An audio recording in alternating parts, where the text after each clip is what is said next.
Yes. I was just waiting for Commissioner Bernal, and he's here with us. And so with that, I can welcome everyone to the 20th hearing of this 192nd period of sessions. Recording in progress. And the title of the hearing is Persons Deprived of Liberty with Psychosocial Disabilities. And this was requested by civil society organizations. And we want to thank them in advance for suggesting or requesting this very important topic hearing. And also, I would like to appreciate the representatives of the state who are here with us today. Hello, Mr. Montenegro. I'm glad to see you. I didn't have a chance yesterday to say hello to you, but you and the team, thank you very much for joining. So the purpose of this this hearing today is to analyze the situation faced by the Brazilian state in respecting and guaranteeing the rights of persons with psychosocial disabilities who are deprived of liberty. So we are talking about two things here.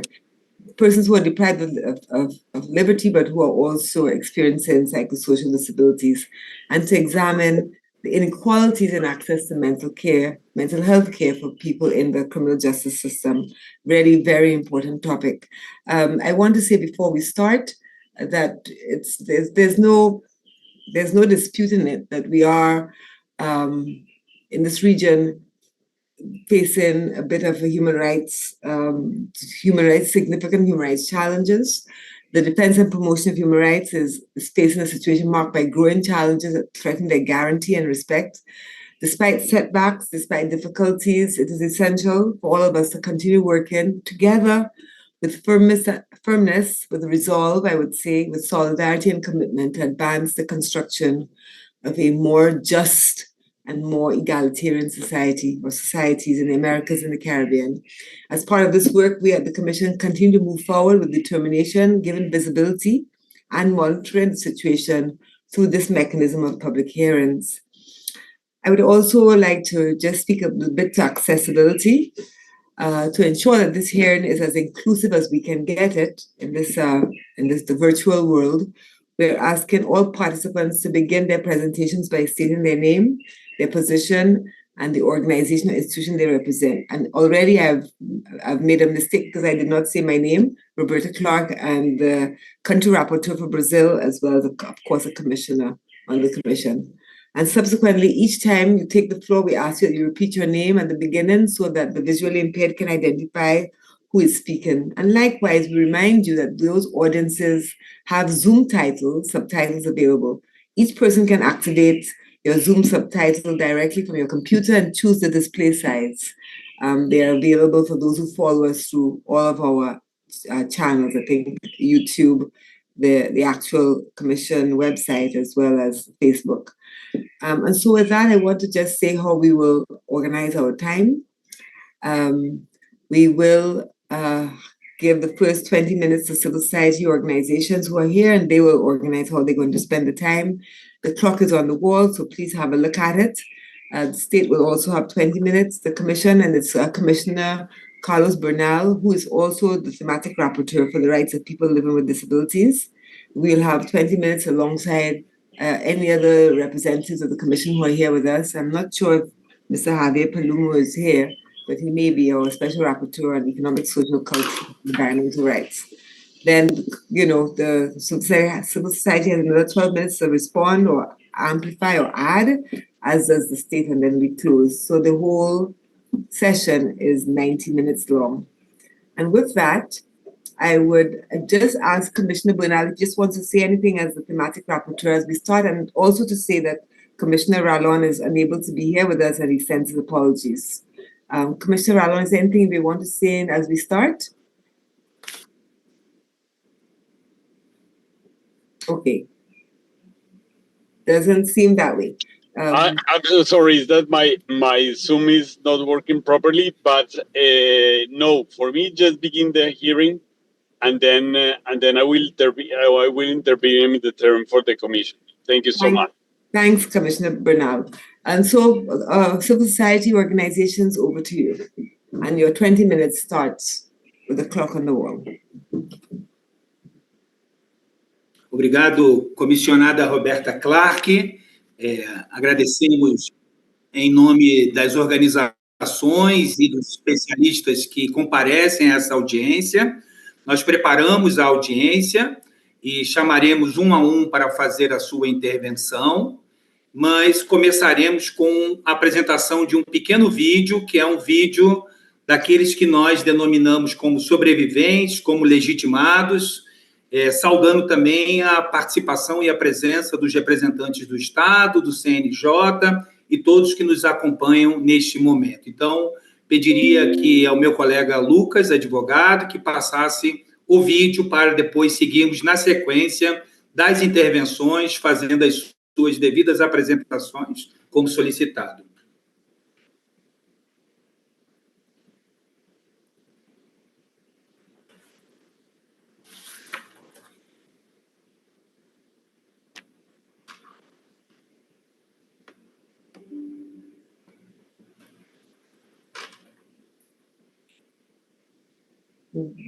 Acho que estamos com um problema no áudio. Assim.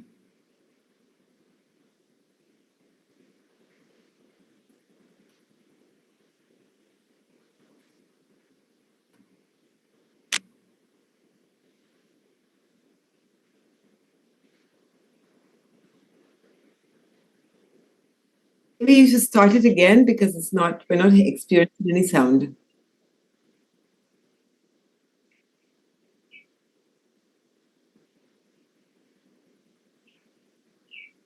Our technology has been giving us trouble all day. Perhaps we can I suggest that we start the presentation and we come back to the film whilst you all check the film, and then we can play. No, still no sound. Pode ser, então. So we can check it later. We can come back to it later on.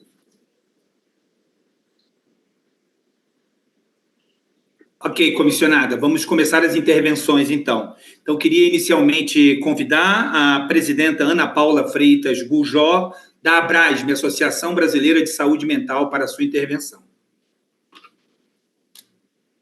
Boa tarde a todos, todas e todes.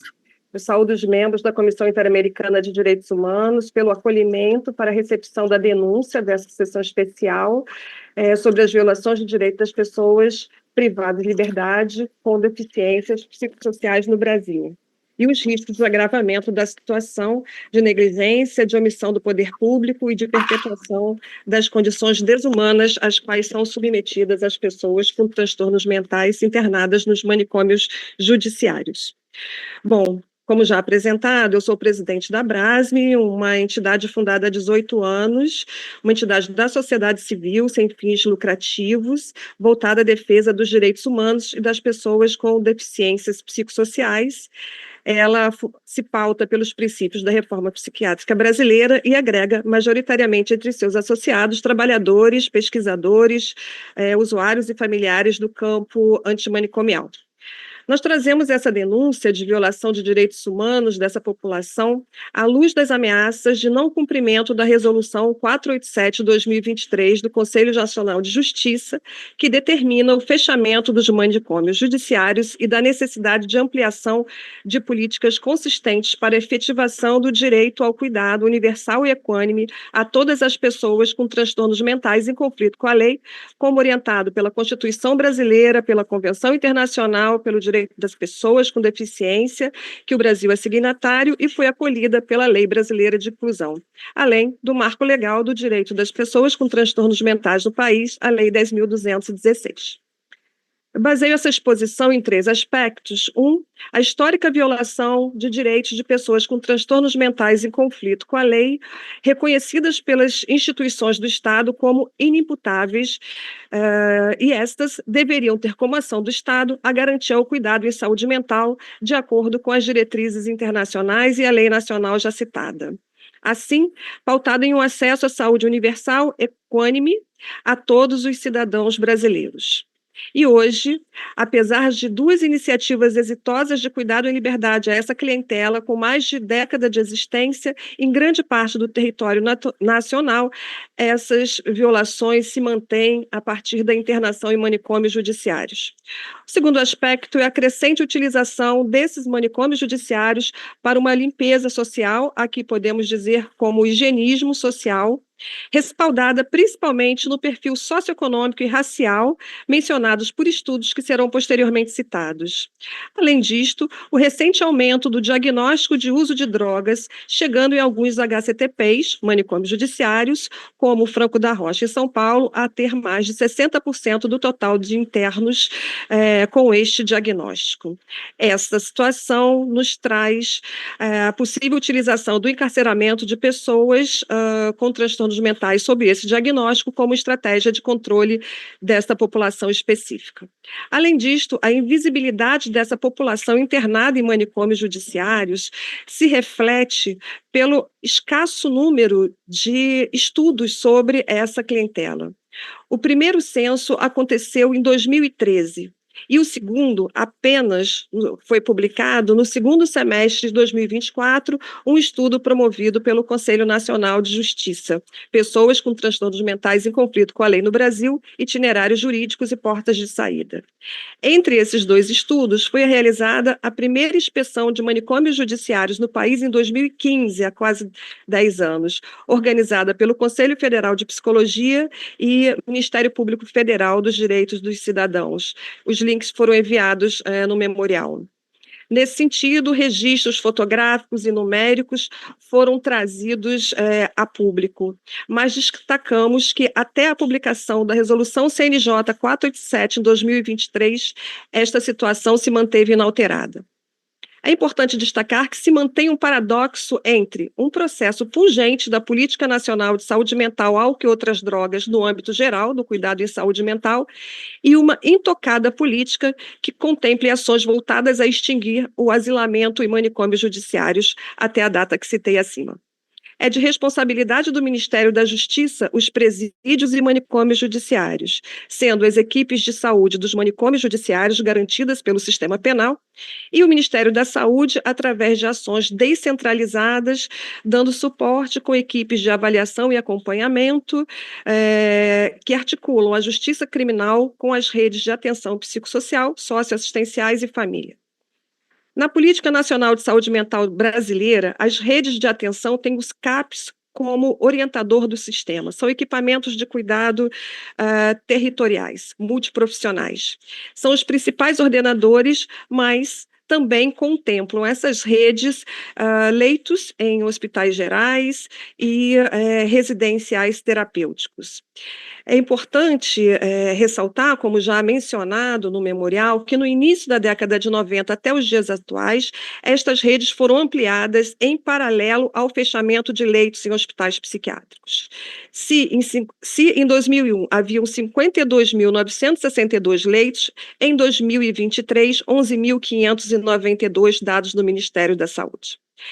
Voltando à inspeção do Conselho Federal de Psicologia, aquela época, 2015, 7 dos 17 manicômios pesquisados possuíam superlotação.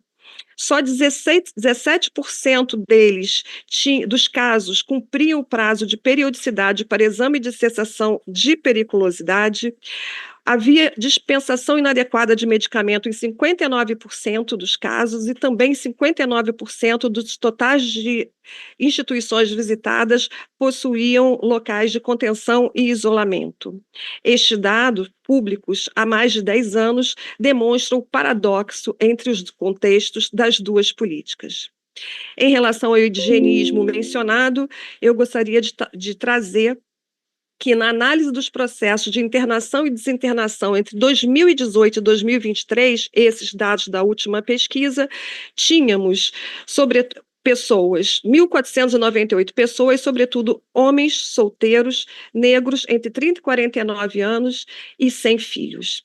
Esses configuravam a maioria dessas pessoas. Para finalizar, nós mandamos outros dados também no memorial. Eu gostaria de destacar que na Bahia, São Paulo e Rio Grande do Sul há um crescimento exponencial do número de diagnósticos de uso de drogas como justificativa para as internações psiquiátricas. Assim, trouxemos essas denúncias com a solicitação que esta comissão analise e se manifeste enquanto um posicionamento da CIDH sobre a situação exposta e fortaleça as estratégias de desinstitucionalização e garantia dos direitos humanos no Brasil das pessoas em sofrimento mental e conflito com a lei. Eu encerro aqui a minha apresentação, passando para a Thaís complementar, a companheira do Desinstituto. Obrigado, Ana. Queria saudar o comissionado Carlos Bernal, que agora nós verificamos aqui a presença como comissionado, e passo a palavra, então, a Thaís Lopes Rodrigues, representando a organização Desinstituto. Tem a palavra aí, Thaís. Boa tarde, em nome do Desinstituto, que é uma organização da sociedade civil que atua pela garantia de direitos humanos no campo da saúde mental, álcool e drogas no Brasil e na América Latina. Eu gostaria de cumprimentar, na pessoa do presidente dessa sessão, a todas e todos os presentes. Bom, ao iniciar nossa fala, nós gostaríamos de relembrar todos os almerindos, como do documentário A Casa dos Mortos, produzido pela antropóloga Débora Diniz, que perderam a sua vida nos hospitais de custódia e tratamento psiquiátrico do país, os HCTPs. Almerindo, pessoa com deficiência psicossocial, foi internado por mais de 30 anos em um HCTP em razão de uma lesão corporal de natureza leve, cometida no momento de ruptura com a realidade. Em certo momento do documentário, ao ser questionado sobre o seu nome, ele responde: Almerindo já morreu. A fala de Almerindo simboliza não apenas a sua morte subjetiva, ela representa a realidade desses estabelecimentos, que, como já bem colocado pela presidenta da Associação Brasileira de Saúde Mental, não são espaços de cuidado, mas de segregação. Como é de conhecimento dessa comissão, em 2006 foi publicada a primeira condenação do Brasil na Corte Interamericana de Direitos Humanos no caso Damião Ximenes Lopes versus Brasil. A decisão, que também foi a primeira da Corte envolvendo violações de direitos humanos de pessoa com deficiência psicossocial, impulsionou mudanças significativas na política de saúde mental brasileira, destacando a importância de tratamentos que promovam a reintegração social em detrimento da institucionalização prolongada e do isolamento. É importante destacar que, embora a condenação na corte tenha ocorrido por maus tratos que levaram à morte de Damião em um hospital psiquiátrico, a sentença não se restringiu a esse espaço. Ela tratou da lógica segregacionista, que, historicamente, encarcera pessoas em sofrimento psíquico sob a justificativa do cuidado e da periculosidade de seus atos frente à sociedade considerada normal. Por isso, o Conselho Nacional de Justiça tomou a iniciativa de criar um grupo de trabalho composto por representantes do Estado, do sistema de justiça e da sociedade civil como um todo, para discutir a adequação do país com relação ao conjunto de normativas internacionais e nacionais sobre a temática. Os estudos realizados por esse grupo resultaram na edição da Resolução 487, já mencionada pela Ana Paula, que institui a política antimanicomial do Poder Judiciário e estabelece procedimentos e diretrizes para implementar a Convenção sobre os Direitos das Pessoas com Deficiência e a Lei Nacional número 10.216 de 2001, no âmbito do processo penal e da execução das medidas de segurança. Vale lembrar que a Convenção e o seu protocolo facultativo foram aprovados no Brasil com status de emenda constitucional, o que torna ainda mais necessária a adequação do país na promoção dos direitos ali estabelecidos, dentre eles o de que as pessoas com deficiência recebam tratamento igualitário perante a lei, incluindo a correta aplicação da lei penal.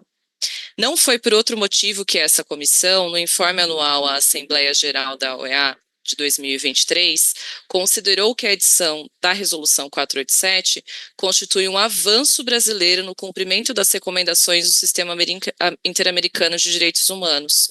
A comissão incentivou, inclusive, o Estado a continuar adotando medidas necessárias para a garantia de direitos das pessoas com deficiência psicossocial.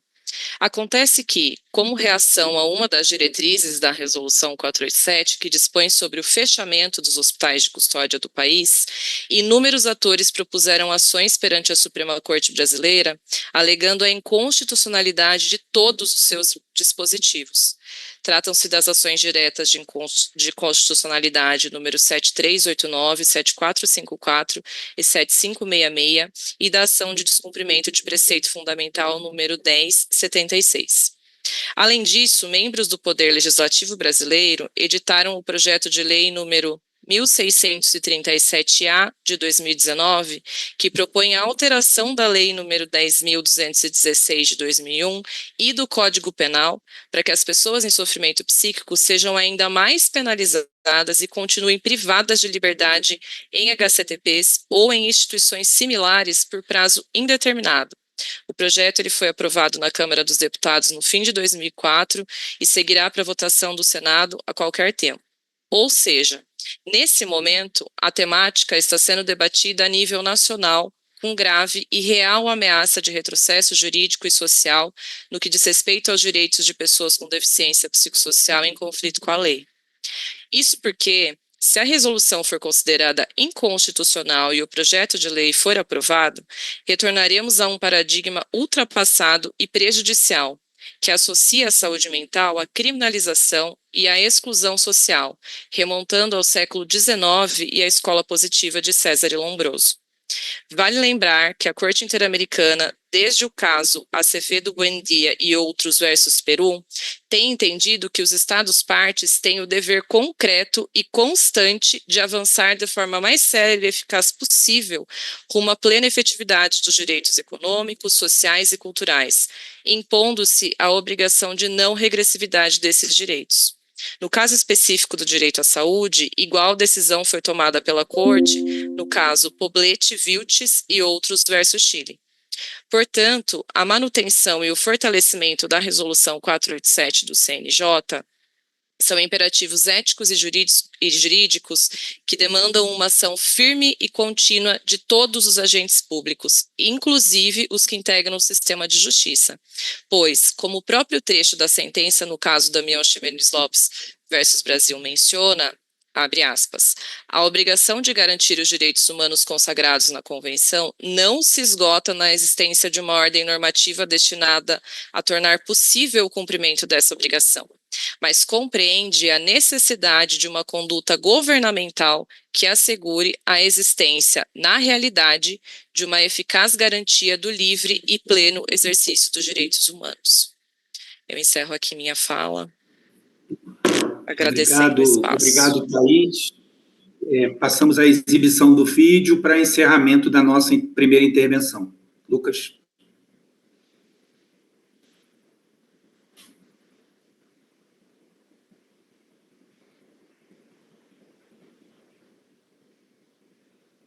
Meu nome é Josenildo Filho da Silva, moro aqui, nasci e me criei livre, sou filho de sangue. A minha família não é de sangue, minha família é uma família que me adotou.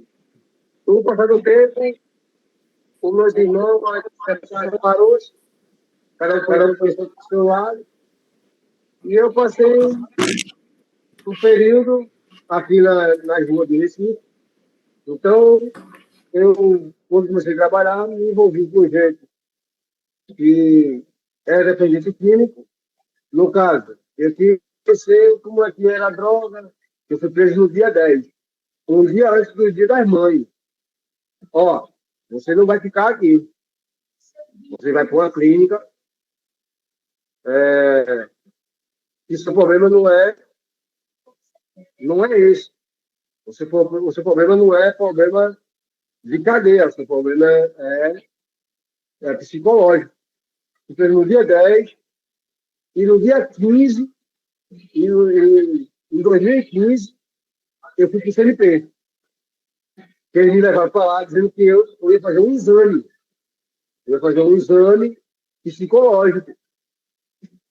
Quando eu era esse médico, ele só botava remédio de taxa preta.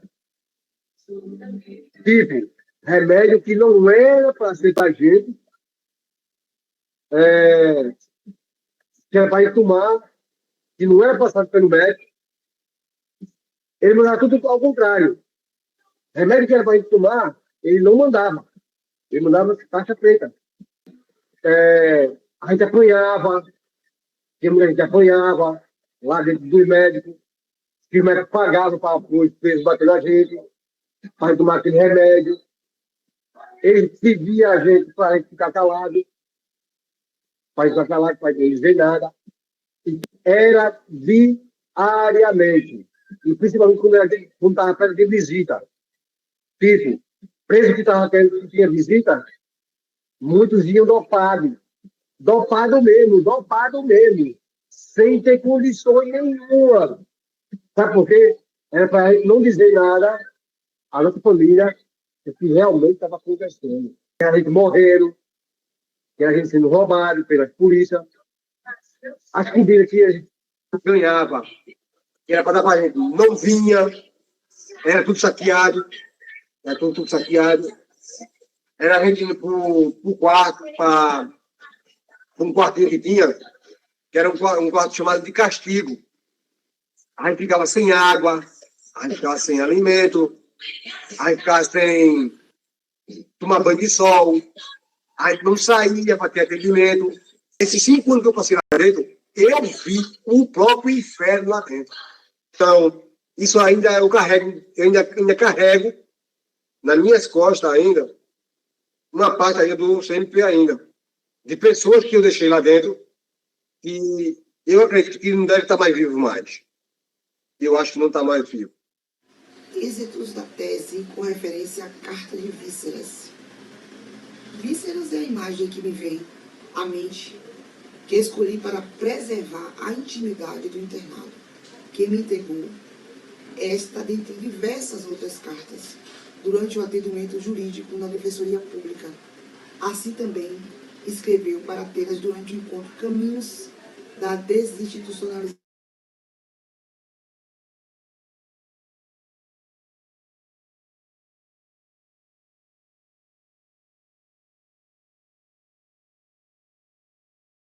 Dia de julho de 2017. Hospital de Custódia e Tratamento, Henrique Roxo. Vim por meio desta carta pedir atenção e ajuda aos direitos humanos, pois sou um preso paciente que me encontro custodiado somente nessa unidade há 1 ano e 2 meses. Nesse período, em tratamento, nessa unidade péssima, em péssimo estado. Unidade velha, tenho percebido que o sistema de tratamento é arcaico e ineficaz, pois nesse período já perdi 2 amigos, pois eles se enforcaram. Ressaltando que o período extenso e prolongado de confinamento, seguido de injeções e uma vigilância militarizada, não recupera ninguém, pois vejo que estou citando exemplos e fatos dos 2 seres que já estavam presos por longo tempo, período que sofria ausência de familiares pela falência do Estado. Diferentemente, afeta os órgãos públicos. Lembrando que nesse sistema citado, especificamente, não excluídos os dos sistemas carcerários, o regresso é, sendo assim, um fato concretizador de um sistema ineficaz. Por isso estou pedindo ajuda, estou indignado, não me sinto ser humano. Terão que morrer nesse sistema quantos para uma ressocialização.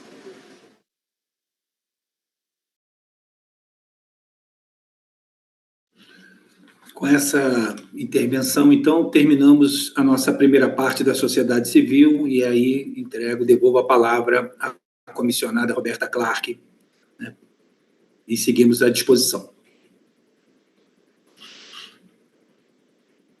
Thank you very much.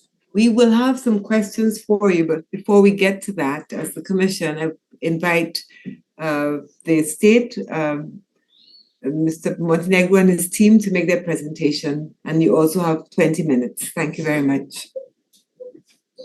Muito obrigado. Boa tarde, sou Pedro Montenegro, do Ministério das Relações Exteriores.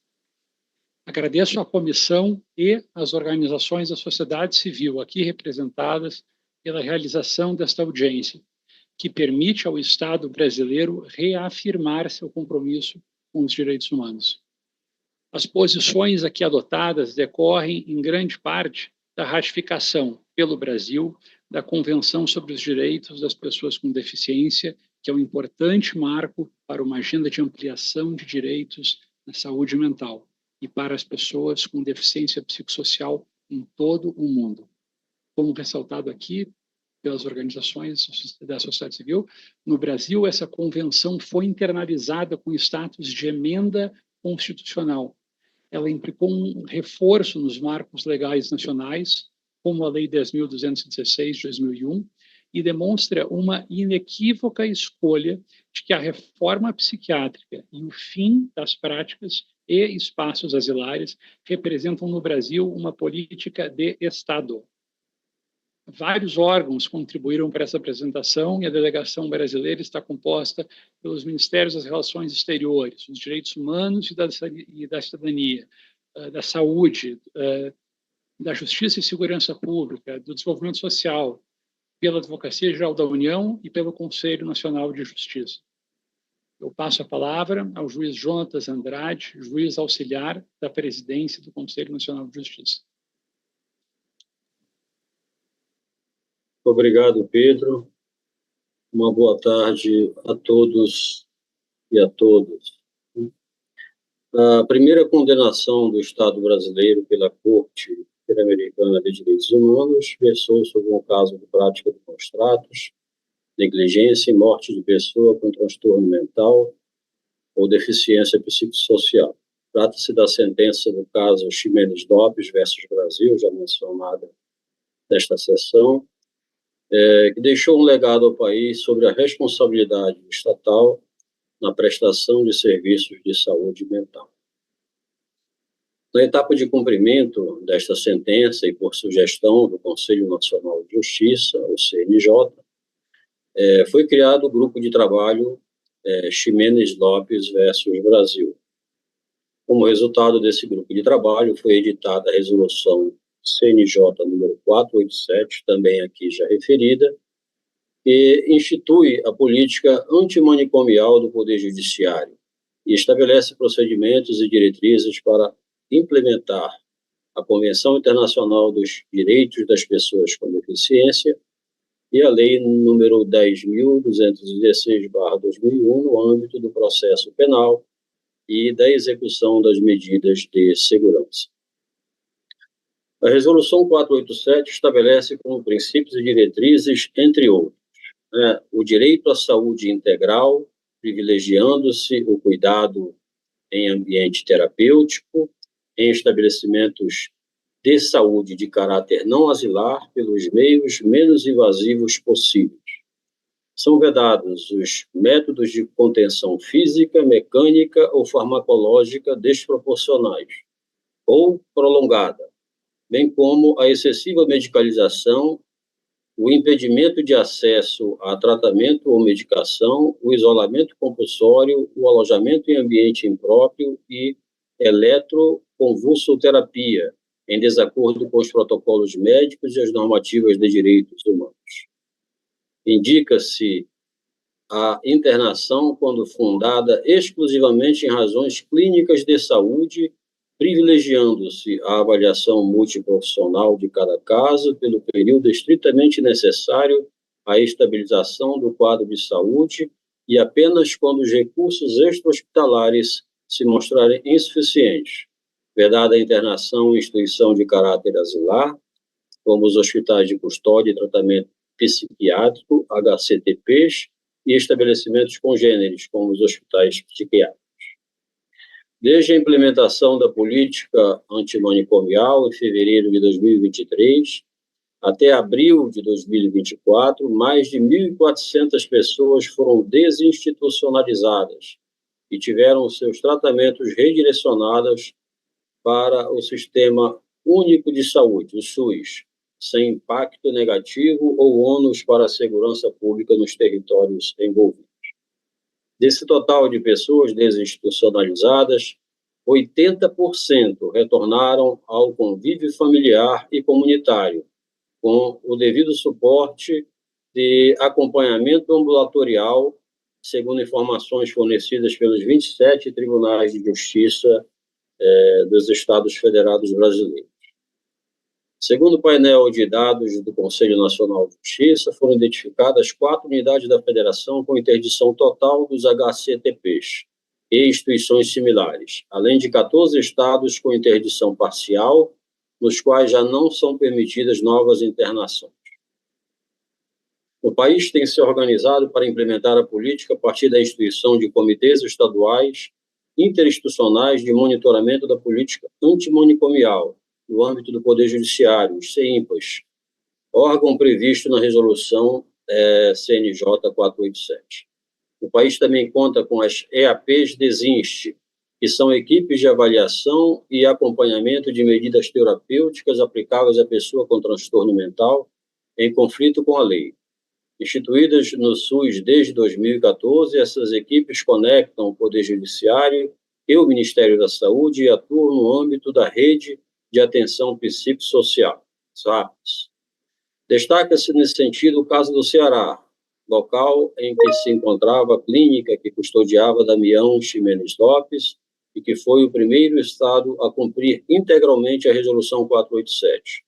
O estado conta com a formalização do Comitê Estadual, CEIMPA, a consolidação de equipes EAP, a implementação de 3 serviços de residência terapêutica, SRT, pela gestão estadual e uma pelo município de Fortaleza.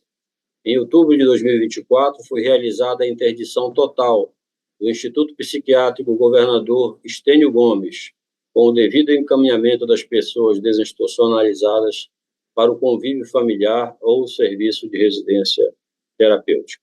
Por fim, ressalte-se que em outubro de 2024 ocorreu o lançamento do protocolo interinstitucional da política antimanicomial do Poder Judiciário, feito em parceria com o Ministério da Saúde e para cujo representante passo a palavra. Obrigado.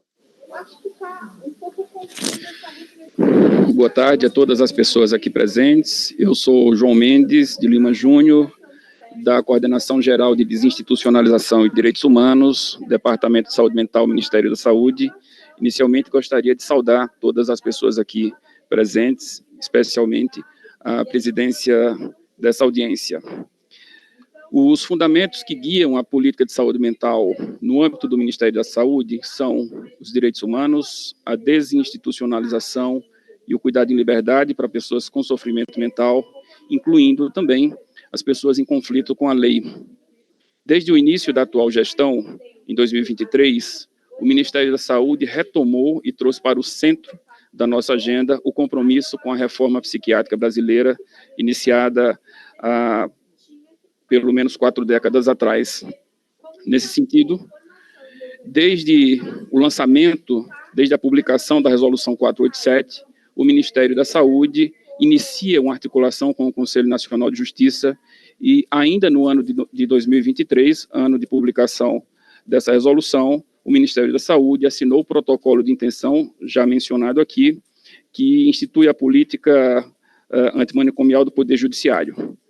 A partir de então, tem se produzido uma série de documentos, uma série de diretrizes conjuntas com o Conselho Nacional de Justiça, tem se realizado apoio técnico e suporte institucional para os estados e municípios, a fim de orientação dos fluxos assistenciais e arranjos operacionais garantidores do cuidado em liberdade. O Ministério da Saúde é membro do Comitê Nacional Interinstitucional de Monitoramento da Política Antimanicomial, o CONIMPA, instância coordenada pelo CNJ, que busca a garantia e a efetividade dessa política. O Ministério da Saúde tem apoiado também a constituição dos comitês estaduais, os CEIMPAS, já mencionados aqui anteriormente pelo Dr. Jonatas. A desinstitucionalização do cuidado é um dos eixos estruturantes do Departamento de Saúde Mental, Álcool e Outras Drogas, do Ministério da Saúde.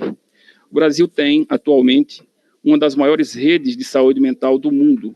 Hoje são exatos 6.397 pontos de atenção especializados em saúde mental. Entre esses, inclui-se também 3.019 centros de atenção psicossocial, 952 residências terapêuticas que são estabelecimentos estratégicos, ou são estabelecimentos de saúde estratégicos para a desinstitucionalização. Esses estabelecimentos contemplam também pessoas com sofrimento mental privadas de liberdade.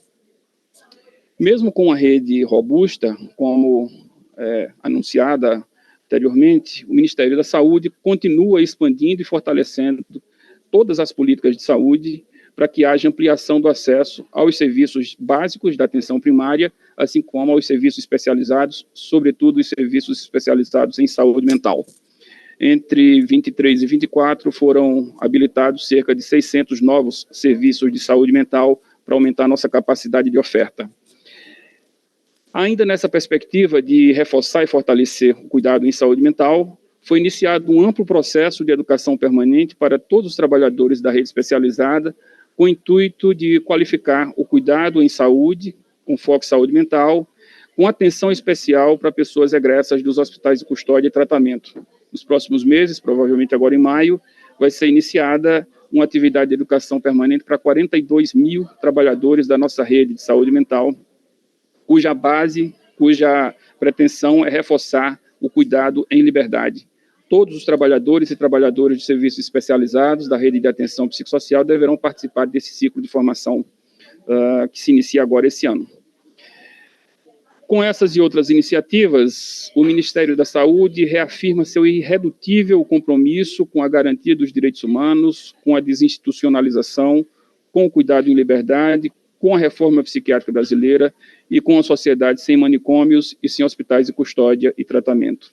Passo a palavra agora ao representante do Ministério dos Direitos Humanos e Cidadania. Boa tarde, eu sou Sérgio Prudente, da Secretaria Nacional dos Direitos da Pessoa com Deficiência, do Ministério dos Direitos Humanos e Cidadania. Bom, queria agradecer a todos, dar início aqui à minha fala. Somando-se a esse compromisso inequívoco externado pelo colega do Ministério da Saúde, e à luz da primazia dos direitos humanos na desinstitucionalização do cuidado, o Ministério dos Direitos Humanos e da Cidadania atua na promoção do pleno exercício dos direitos humanos e liberdades fundamentais das pessoas com deficiência, sem qualquer tipo de discriminação e com a necessária equiparação de oportunidades, com fundamento na Convenção sobre os Direitos da Pessoa com Deficiência. Essa convenção, recorda-se, foi internalizada com status de emenda constitucional. Nessa perspectiva da indissociabilidade entre o campo da saúde mental e a agenda da Convenção sobre os Direitos das Pessoas com Deficiência, o Brasil implementa o programa Direito é Qualidade, lançado internacionalmente em 2012 pela Organização Mundial da Saúde, OMS, sob o nome de Programa Quality Rights.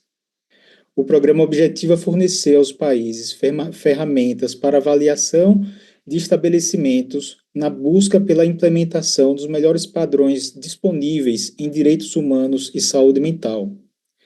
Cumpre destacar também o lançamento, em abril de 2023, do curso Direitos Humanos e Saúde Mental, curso permanente Damião Ximenes Lopes, que ocorreu em cumprimento à sentença da Corte Interamericana dos Direitos Humanos, no caso Ximenes Lopes versus Brasil.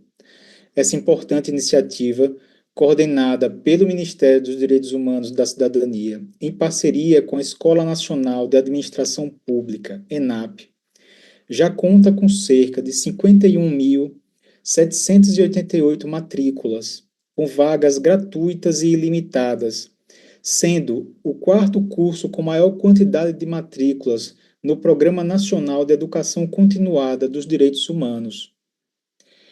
Ainda em 2023, o Ministério dos Direitos Humanos e da Cidadania coordenou a retomada do Plano Nacional dos Direitos da Pessoa com Deficiência, chamado de Novo Viver Sem Limite.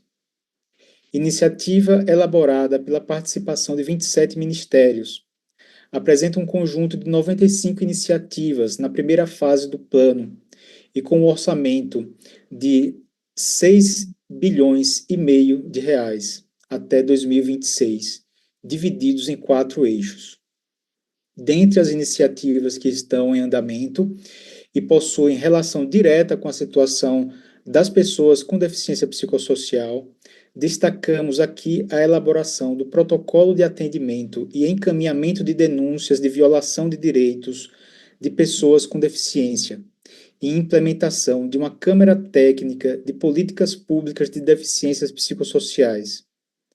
Essa Câmara Técnica é uma instância consultiva de governança do Plano Nacional dos Direitos da Pessoa com Deficiência, que irá propor o alinhamento conceitual e a construção consensuada de políticas públicas intersetoriais e articuladas especificamente para as pessoas com deficiência psicossocial e seus familiares. Passo a palavra à representante do Ministério do Desenvolvimento e Assistência Social, Família e Combate à Fome, Vladla Oliveira. Obrigado a todos. Obrigada. Me chamo Vladla, represento o MDS aqui na qualidade de coordenadora da Coordenação de Articulação do SUAS com o Sistema de Justiça, e passo a dizer, primeiro, do compromisso da política de assistência social, do MDS, né, com a desinstitucionalização e com as políticas antimanicomiais no território nacional. Importa dizer que o MDS passou a integrar o Comitê Nacional Internacional de Implementação e Monitoramento da Política Antimanicomial do Poder Judiciário em interface com as políticas sociais, o CONIMPA, apenas em outubro de 2023. Foram editadas, após esse momento, 2 resoluções. A resolução da nossa CIT, número 15 de 2024, e CNAS, número 166, também de 2024, que dispõe sobre os parâmetros nacionais para a atuação da política pública de assistência social, no Sistema Único de Assistência Social, o SUAS, no atendimento às pessoas em sofrimento e ou com transtorno mental, em processo de desinstitucionalização de alas ou instituições congêneres de custódia, tratamento psiquiátrico e para aquelas que requerem cuidados prolongados e intensivos em saúde e suas famílias. As pessoas com transtorno mental e em conflito com a lei são sujeitos de direitos e possuem necessidades diversas. Para além do atendimento e do acompanhamento pela rede de atenção psicossocial do SUS, é importante que essa população tenha acesso a outras políticas públicas, assim como à política de assistência social. O direito de serem incluídas nos serviços, programas e projetos do SUAS é garantido, e para isso, uma série de articulações com o próprio sistema de justiça, com o Sistema Único de Saúde, tem se dado com foco na garantia do melhor atendimento e acompanhamento dos usuários e suas famílias, de acordo com os normativos que regulamentam essa política pública. Sendo o que cabe ressaltar por hora, passo a palavra para o representante da Advocacia Geral da União, Alexandre Dantas Coutinho Santos. Bom, muito boa tarde. Eu sou Alexandre Dantas, represento aqui a Advocacia Geral da União, mais especificamente a Procuradoria Nacional de Assuntos Internacionais, e de maneira bem breve, para finalizar, também como ressaltado pelas organizações da sociedade civil na solicitação dessa audiência e na própria audiência agora, há 4 ações que tramitam na nossa Suprema Corte, o STF, e que contestam os preceitos da Resolução 487 de 2023 do CNJ.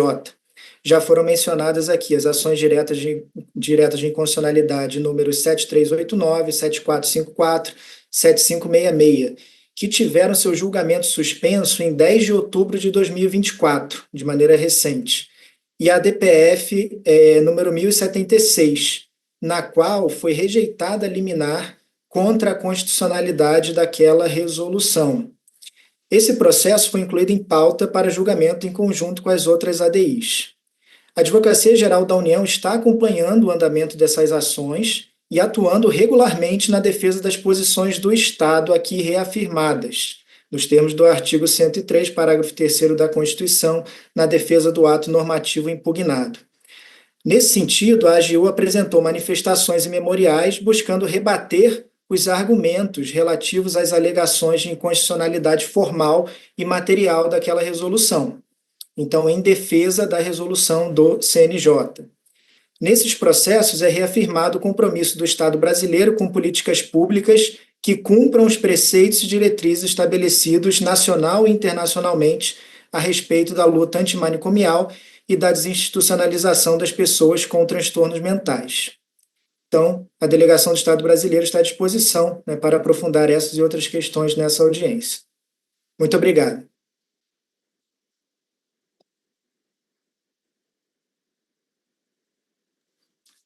Thank you very much, Representative of the State. I now turn to the Rapporteur for the Rights of People with Disabilities, Commissioner Carlos Bernal, for his questions or comments. Thank you so much, Madam President. Creo que voy a hacer mis comentarios en español, si les parece bien. Pues yo quisiera, en primer lugar, agradecer a las personas de la sociedad civil por traer esta problemática a esta audiencia, por darle visibilidad a este tema tan importante que tiene lugar con la intersección entre dos tipos de vulnerabilidades. Por una parte, el sufrir enfermedades físicas y mentales que tienen pues el carácter de disabilities o de discapacidades, y en segundo lugar, estar privados de libertad. Es decir, hoy día esta audiencia es sobre las personas más vulnerables de todos los vulnerables. Y yo pues doy muchas gracias tanto a las personas de la sociedad civil como al Estado por este diálogo que aquí pues ha comenzado. Yo básicamente tengo un comentario y luego una pregunta para las personas que están en representación del Estado. El comentario es pues que Brasil está en camino, todavía le falta mucho trecho, pero está en camino, por lo menos tiene la intención de mejorar las condiciones de las personas con discapacidad y discapacidad mental para integrarse en el paradigma social y no el paradigma institucionalizador. Es decir, estamos en una época en la cual hay conocimientos científicos acendrados según los cuales el mejor tratamiento que se le debe dar a una persona con discapacidad no es la institucionalización, no es el recluirlo en un manicomio, sino el de proporcionarle ajustes necesarios para que esa persona pues, pueda seguir desempeñando su vida como un miembro más de la sociedad. Eso lo reconozco y reconozco las cosas que el Estado ha dicho en relación con la mejora y el cambio, que es un cambio que va a tener lugar en América Latina y al que nosotros en la Comisión pretendemos contribuir con un informe sobre los derechos de las personas con discapacidad que esperamos sea publicado en los próximos meses. Pero por otra parte, yo noto una laguna o una distancia muy grande entre, por una parte, lo que las personas de la sociedad civil han presentado aquí, que tiene que ver con casos concretos, situaciones específicas, denuncias específicas, y por otra parte la respuesta muy abstracta del Estado, que tiene que ver con normativas, con regulaciones. En ese sentido, pues yo quisiera animar a la sociedad civil a insistir en algunos de los problemas que ustedes ven en la realidad y, en segundo lugar, al Estado responder acerca de esos problemas, no con la enunciación de unas políticas que todos valoramos, por lo menos en teoría, sino de las acciones prácticas que, a juicio de ustedes, deberían tomarse. Muchísimas gracias.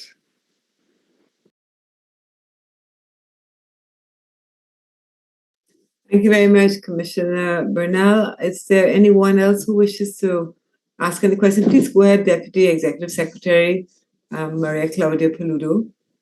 Muchas gracias, señora presidenta. Un saludo a la comisión y a todas las personas que han presentado la información de la sociedad civil y a las mujeres que han yo simplemente quería entrar un punto de información y hacer dos preguntas. Maria Claudia, can you, your sound is muffled according to the interpreters. Ahora se oye mejor. Closer. Sí, perfecto, gracias. Pido disculpas. La tecnología no ha estado de nuestra parte el día de hoy. No, yo decía, después de saludar, que quería dar un punto de información complementando lo indicado por el comisionado Bernal, en el sentido de que en los trabajos preparatorios del informe sobre personas de discapacidad en las Américas que esperamos publicar en los próximos meses, se recibió mucha información también sobre el derecho a la integridad física y psicológica de las personas con discapacidad y particularmente en relación con la protección contra la tortura y los tratos crueles e inhumanos. Entonces, pensamos que eso tiene una relación muy particular con el testimonio también, los testimonios recibidos el día de hoy y agradecemos mucho ello. En cuanto a las preguntas, yo entiendo que la altísima delegación del Estado hizo esfuerzos muy grandes por recopilar todo el marco normativo, el marco de resoluciones, políticas, pero viene el elemento de la práctica y entonces allí la pregunta es ¿cuáles son los desafíos que se enfrentan al momento de implementar este marco existente el día de hoy? Y en relación con la sociedad civil, si tienen algunos ejemplos de buenas prácticas, de investigaciones que que ustedes hayan podido identificar sobre el tema de desinstitucionalización y que podamos utilizar como referencia en el marco regional, pero que también le pueda ser de utilidad a las representantes del Estado para promover este cambio hacia la desinstitucionalización. Muchas gracias, señora presidenta. Thank you very much. I don't see any other hands up, so I have a few questions, a remark and a few questions. And indeed, from what we've heard here from everyone, there's a high degree of consensus that institutionalization because of mental health is akin to punishment, especially when the person who is being institutionalized does not pose a danger to themselves or to society. So putting them in an institutional facility seems and is a punishment. And we know it's a punishment because we've had testimonies today from those who tell us that they've gone into institutions, been put into institutions against their will, without being consulted. And in fact, in the institutions, they experience abuse, they witness abuse, they are isolated, which of course would exacerbate mental distress. They experience theft of their belongings. They are given treatment without their consent. We've heard quite a lot from the two testimonies we heard on the videos, and I thank the civil society organizations for giving us that.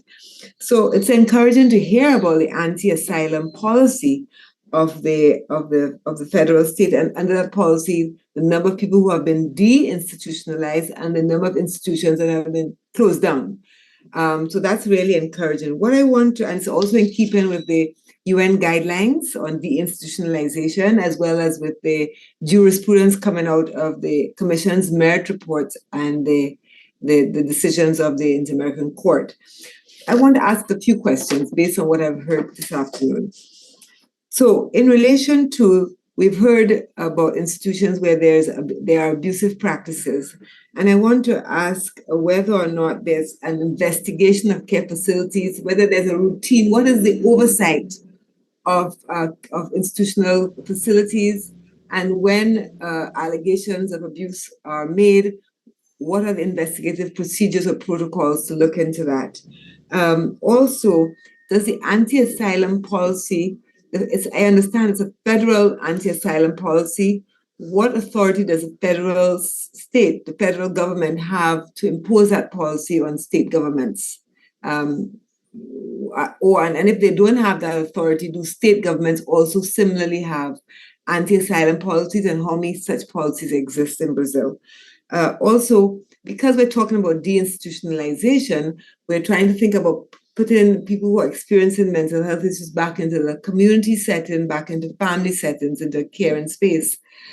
Do families have social assistance? Do families have support, including economic support, to take care of those who are experiencing mental illness? What then is that support system for families for that reintegration in the context of deinstitutionalization? And finally, what outreach is being done at community level to destigmatize mental illness or mental unwellness? Because of course the reintegration into families really means a reintegration into communities, but many communities there's a lot of stigma around mental illness. So what is that?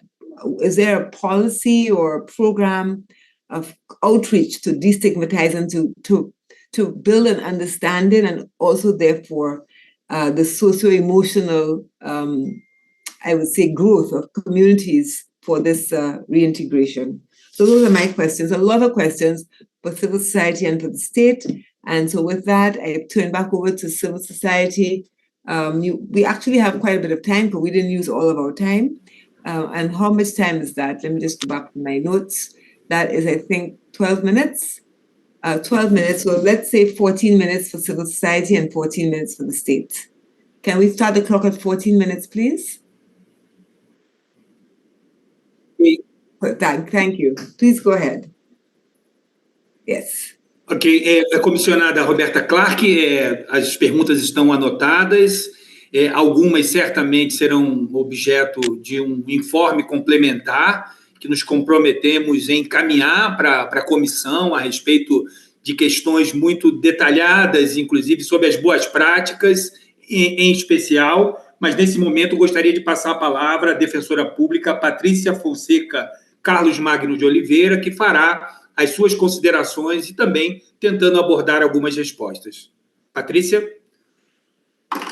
Muito obrigada. Eu sou Patrícia Magno, sou defensora pública no Estado do Rio de Janeiro, doutora em Direitos Humanos e ex-integrante do grupo de trabalho Ximenes Lopes, do Conselho Nacional de Justiça, que produziu a minuta da Resolução 487 de 2023, que instituiu a política antimanicomial do Poder Judiciário.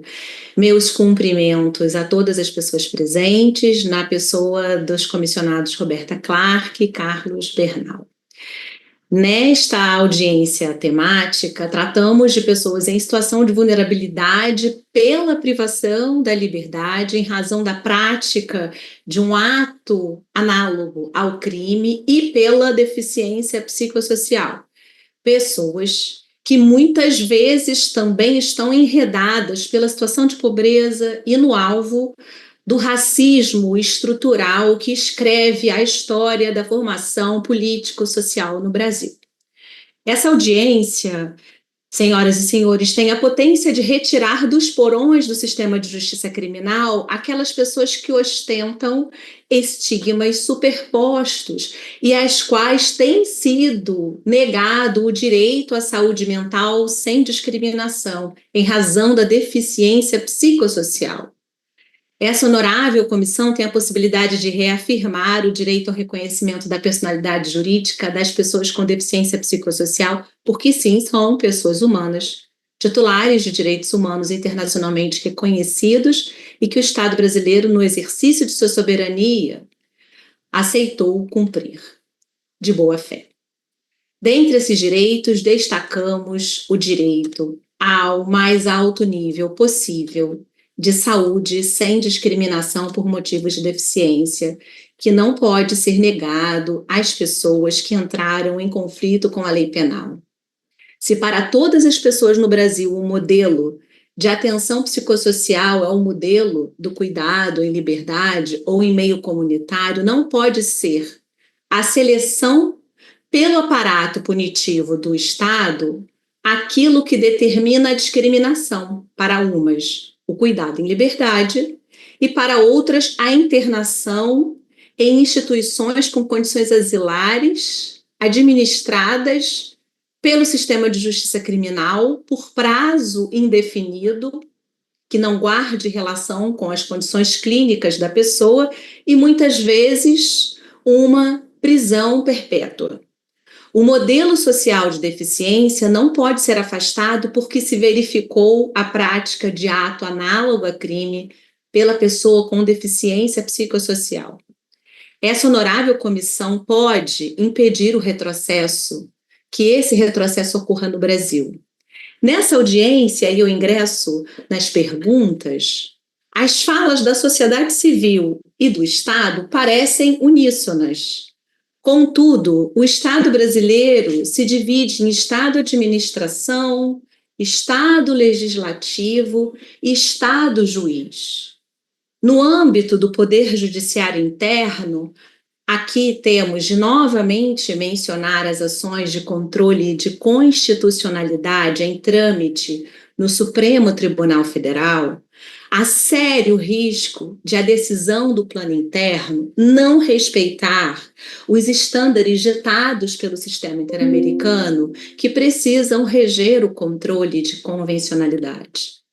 No âmbito do poder legislativo interno, tramitam projetos de leis que colocam em risco os avanços legislativos que o Dr. Pedro Montenegro exaltou, assim como o Estado ressaltou.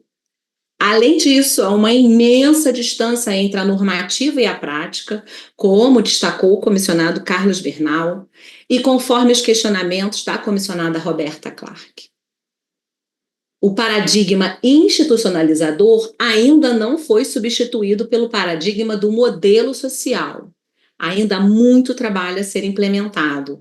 Há muitos paradoxos internos que precisam ser enfrentados. Entretanto, a demanda aqui, nessa audiência, é para que a normativa interna continue em vigor e sendo cumprida em conformidade com os auspícios do controle de convencionalidade. É muito importante que essa honorável comissão se posicione para afirmar que as pessoas com deficiência psicossocial em conflito com a lei também têm direito ao mais alto nível possível de saúde sem discriminação por motivo de deficiência e em igualdade de condições com aquelas que não foram presas pela justiça criminal.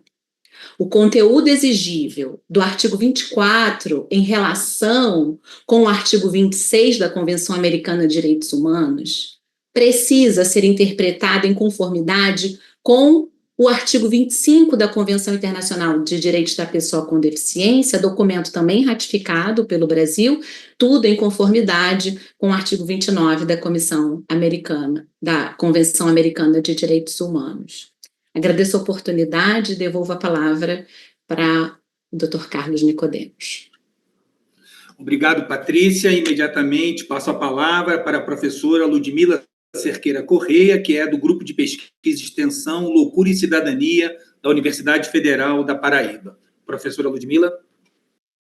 Boa tarde a todos e todas. Gostaria de saudar todas as pessoas presentes nessa audiência, especialmente os comissionários.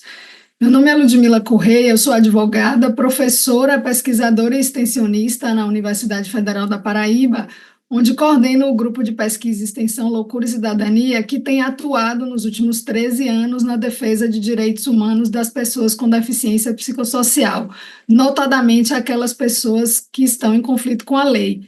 Na minha trajetória profissional, tenho acompanhado a situação dos manicômios judiciários no Brasil desde a década de 90 e gostaria de trazer algumas reflexões relevantes aqui. A política antimanicomial do Poder Judiciário, recente no Brasil, constitui um processo irreversível. Aqui é relevante retomar o conceito de dano ao projeto de vida desenvolvido no âmbito da Corte Interamericana de Direitos Humanos, que se baseia nas peculiaridades e características das violações de direitos humanos. Esse dano está relacionado à autodeterminação e às escolhas que a pessoa pode fazer em sua vida, com o objetivo de alcançar um projeto de vida futuro. O dano ao projeto de vida ocorre quando se interfere no destino da pessoa, frustrando, aviltando ou postergando a sua realização pessoal. Trata-se de modalidade de dano que tem sido aplicada pela jurisprudência da Corte Interamericana de Direitos Humanos, como ocorreu nos casos Villagrán Morales e outros versus Guatemala, Gutierrez Soler versus Colômbia e Favela Nova Brasília versus Brasil. Destacam-se os votos de Cansado Trindade, que, ao sustentar uma interpretação do direito à vida que assimile condições mínimas para uma existência digna, assinala que o projeto de vida do ser humano se encontra intrinsecamente vinculado à liberdade de cada pessoa de escolher o seu próprio destino, atendo-se à ideia de realização pessoal integral. O dano ao projeto de vida impede a realização de projetos e sonhos, o que frequentemente desencadeia transtornos de natureza existencial, comprometendo até mesmo a identidade da pessoa diante da gravidade da situação. Isso é o que pode ocorrer nos processos de desinstitucionalização de pessoas com deficiência psicossocial em conflito com a lei no Brasil. Interromper a implementação da política antimanicomial do Poder Judiciário comprometeria o cuidado em saúde mental e o acesso a outras políticas sociais para essas pessoas quando em liberdade, interferindo diretamente em seu projeto de vida. As análises comparativas que temos realizado entre o único censo nacional publicado em 2013 sobre essa população e a pesquisa do Conselho Nacional de Justiça publicada em 2024, da qual fiz parte, convergem para uma conclusão importante, que evidencia um aspecto adicional de grande relevância: a significativa diminuição no número de pessoas internadas em 2 hospitais de custódia e tratamento psiquiátrico no Brasil, indicando mudanças substanciais implementadas nessas unidades. Os dados dessa pesquisa de 2024 apontam uma queda considerável na população internada nos estados do Rio Grande do Sul, no sul do Brasil, e do Pará, no norte do Brasil, em comparação ao censo de 2013. Isso resulta das ações efetivas adotadas nesses estados por meio de projetos de desinstitucionalização, alinhando-se, portanto, aos princípios e diretrizes da política antimanicomial do Poder Judiciário. Além disso, nessa pesquisa de 2024, foi constatado que a taxa de reinternação decorrente do cometimento de uma nova infração penal é de 14,11%. Trata-se de índice inferior à taxa de reincidência criminal legal no Brasil, que é de 24,04% nos casos em que há condenação judicial por novo crime até 5 anos após a extinção da pena anterior, conforme dados do Instituto de Pesquisa Econômica Aplicada em pesquisa publicada no ano de 2015. Assim, os dados dessas pesquisas evidenciam que o processo de desinstitucionalização das pessoas internadas nos manicômios judiciários brasileiros precisa ser acompanhado em suas nuances e complexidades. As formas de segregação da loucura, marcadamente negra, pobre, pouco escolarizada, são continuamente renovadas, seja pelo uso de diagnósticos psiquiátricos ou de tipos penais, seja pela circulação acelerada através da internação provisória nessas instituições, e isso se dá ao mesmo tempo em que uma parcela de ditos loucos incuráveis e abandonados permanecem internados por anos a fio sob os mais variados argumentos a respeito da impossibilidade de serem desinternados. Estratégias como a criação de alas psiquiátricas em unidades prisionais comuns revigoram o apagamento dessa população que vive no limbo entre saúde e justiça. São os novos esquecidos anônimos, não quantificados e pulverizados em meio à massa carcerária. Portanto, e para finalizar, ao avançar nesse novo capítulo do processo de superação dessas instituições manicomiais no Brasil, é essencial que o fechamento dessas unidades seja acompanhado pelo fortalecimento das práticas antimanicomiais em todas as etapas do atendimento às pessoas com deficiência psicossocial em conflito com a lei e em todos os níveis federativos, em âmbito municipal, nas políticas de saúde e assistência social, dentre outras, em âmbito estadual e, óbvio, também em nível federal. Nesse percurso, entendemos que a Resolução 487 de 2023 do Conselho Nacional de Justiça, que institui a política antimanicomial do Poder Judiciário, é um instrumento normativo fundamental para a efetiva garantia dos direitos humanos desse grupo social e não podemos retroceder. Agradeço a atenção.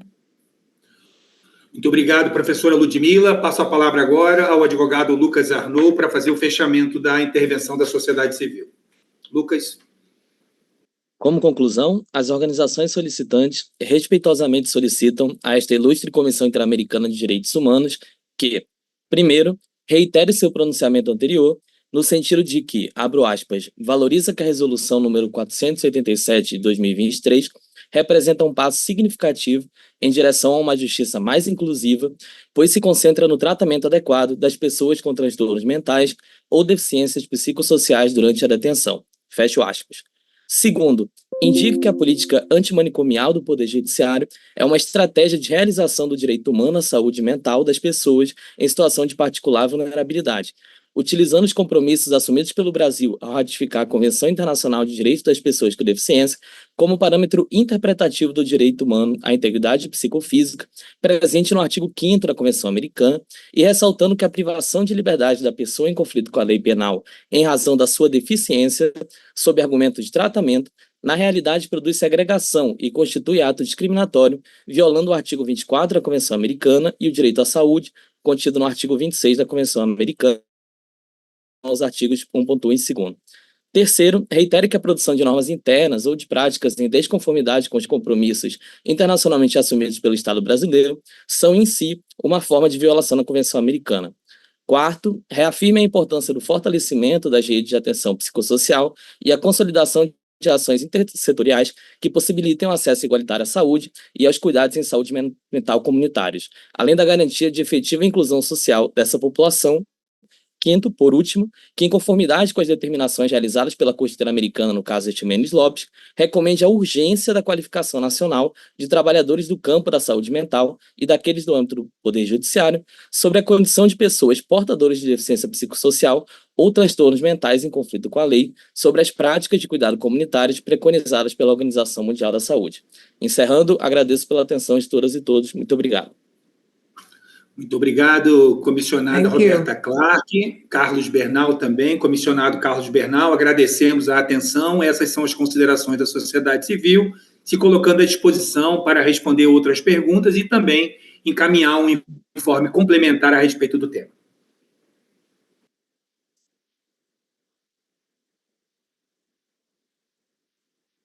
Thank you very much. I now turn over to the representative of the state. Muito obrigado. Aqui é Pedro Montenegro, de novo, do Ministério das Relações Exteriores.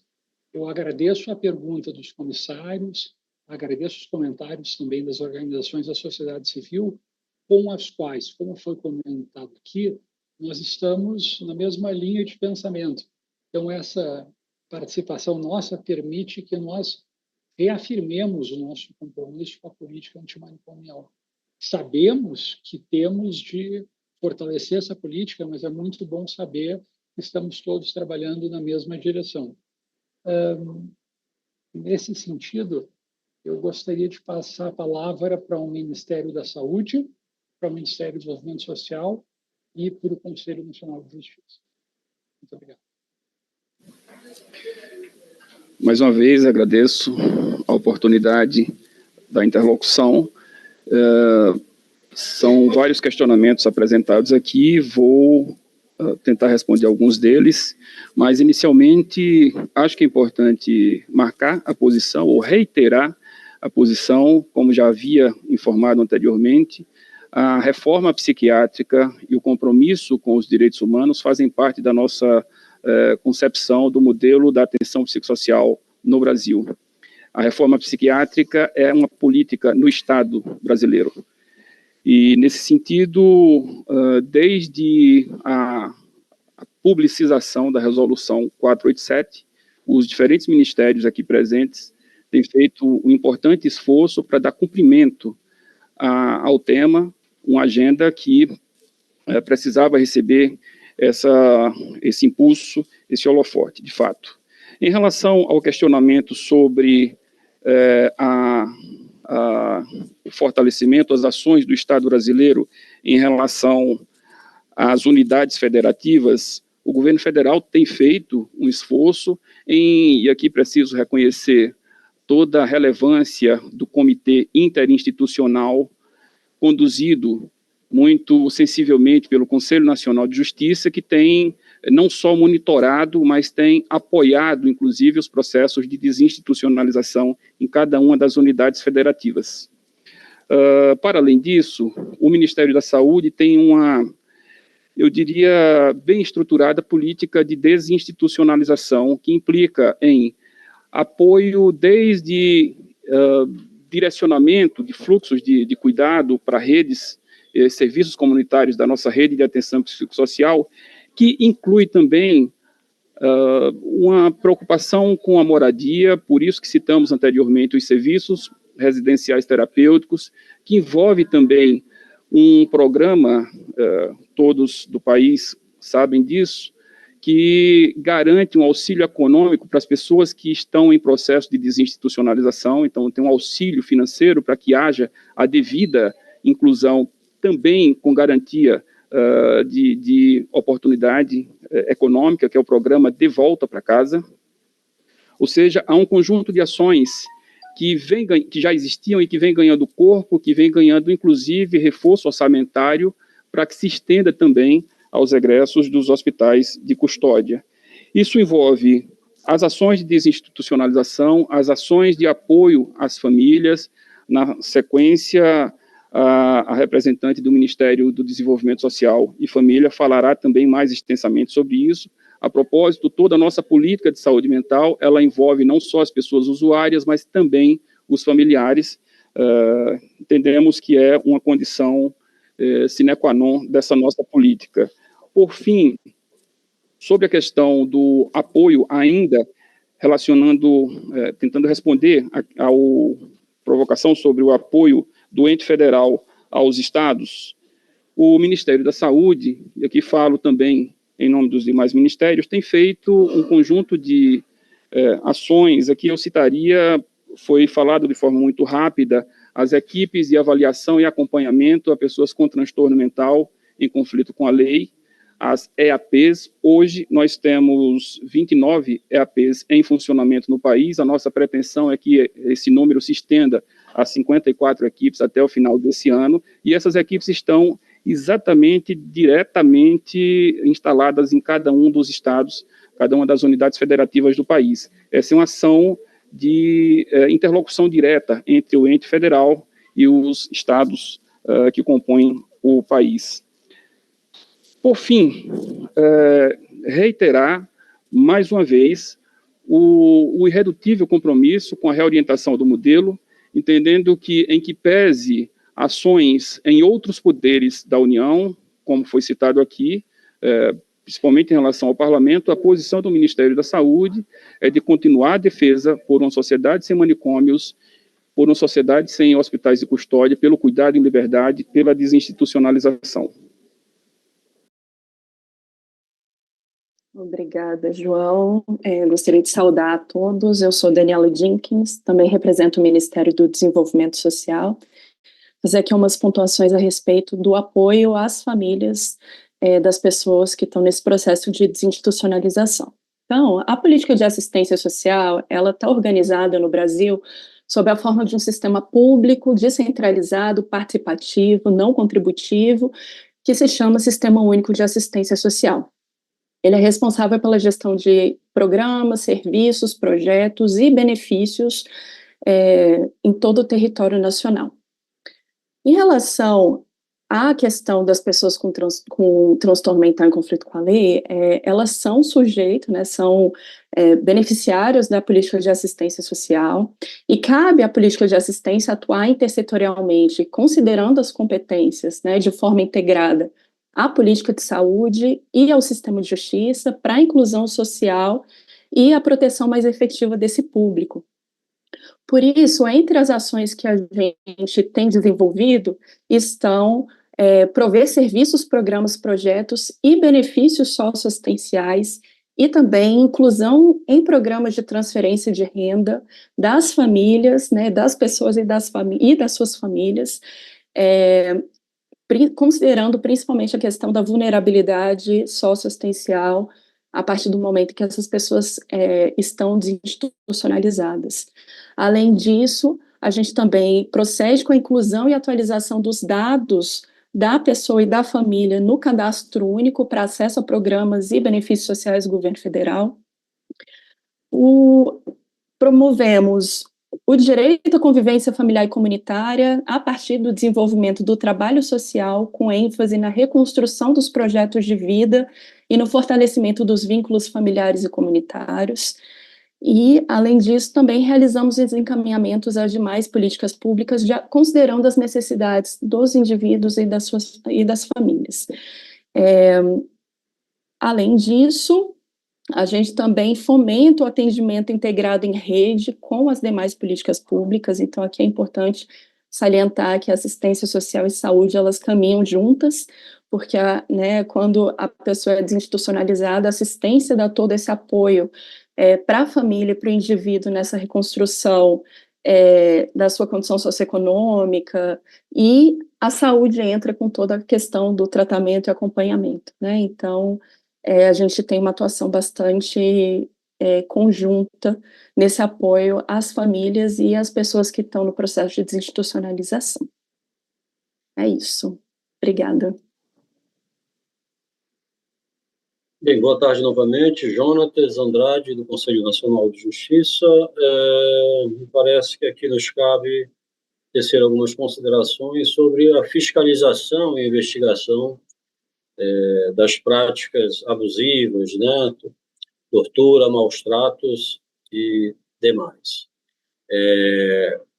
O Conselho Nacional de Justiça está completando 20 anos de criação e, a partir de 2009, cerca de 15 anos, portanto, foi criado por lei um departamento exclusivo para monitorar e fiscalizar o sistema prisional e socioeducativo. É desse ambiente que emerge, né, essa política nacional antimanicomial para o judiciário, traduzida na resolução 487, já várias vezes referida aqui, e, portanto, o Conselho cria, dentro da sua estrutura, o aparelho necessário para a investigação e eventual responsabilização da não aplicação ou do descumprimento de seus normativos, muito especialmente suas resoluções que têm caráter obrigatório, têm caráter cogente por parte do judiciário, né? Então, são comuns no dia a dia desse departamento, que integra o Conselho, as investigações das denúncias de tortura e outros. Para além disso, né, e complementando a resolução 487, já muitas vezes repetida aqui, nós temos pelo menos duas outras resoluções, a 414, que estabelece diretrizes e quesitos periciais para a realização dos exames de corpo de delito, nos casos em que haja indícios de prática de tortura e outros tratamentos cruéis, desumanos ou degradantes, conforme os parâmetros do Protocolo de Istambul. Bem como a Resolução 593, de 2024, que dispõe sobre as inspeções judiciais nos estabelecimentos de privação de liberdade. A 487, é bom que se diga, também estabelece que durante a audiência de custódia haverá determinação para elaboração de um relatório médico, acompanhado, se for o caso, de informações dos demais profissionais de saúde do estabelecimento ao qual a pessoa presa em flagrante for encaminhada, a fim de documentar eventuais indícios de tortura ou maus-tratos a ser remetido ao juízo em 24 horas. Né? Portanto, esse é o conjunto de instrumentos, não só normativos, mas de equipamentos aptos a produzir a necessária investigação e responsabilização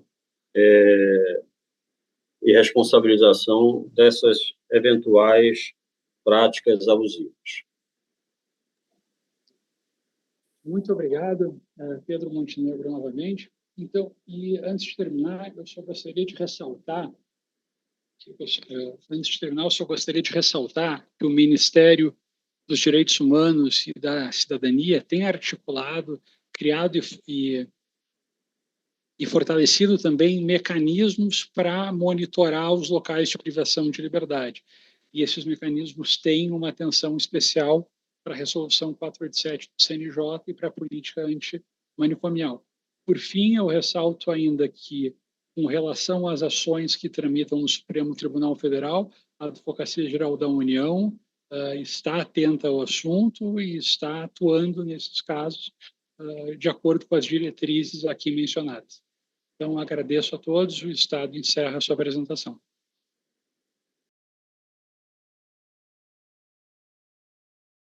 Thank you very much. This was a very rich hearing. I really want to thank everyone for their participation and for the wealth of information that was shared. Yes, I think there is a confluence of opinion on the deinstitutionalization as meeting the commitments of the state. But of course, the devil, as they say, is always in the details. And this is a work in progress. And I think this kind of hearing allows, it's one of the spaces where civil society can speak directly to the state, and the state can listen very carefully to what is the lived experiences, even whilst the policy looks good on paper. So I just want to thank everyone for being committed to this dialogue. Before I close, I would like to ask Commissioner Bernal if he wants to make any statements in concluding. Muchas gracias, Presidenta. Sí, yo también me quiero sumar a sus palabras al agradecer por esta audiencia que una vez más pone en el centro de la palestra este importante tema de la protección de los derechos de las personas con discapacidad en este tránsito en América Latina desde el modelo clínico que parte de la institucionalización de las personas al modelo social. Yo doy las gracias al Estado por todas las informaciones que nos ha dado, por estar en esta audiencia, por participar, por ser conscientes de las necesidades de actualizar las políticas, y también a las personas de la sociedad civil por este riquísimo diálogo que aquí ha inaugurado. Muchas gracias. Y creo que ahora tenemos una foto. Hola, sí, yo voy a tomar la foto si todos pudieran prender su cámara. Si están listos, la tomaré. Ok, en 1, 2 y 3. Un momento, verificaré y tomaré otra por si acaso. Un momento.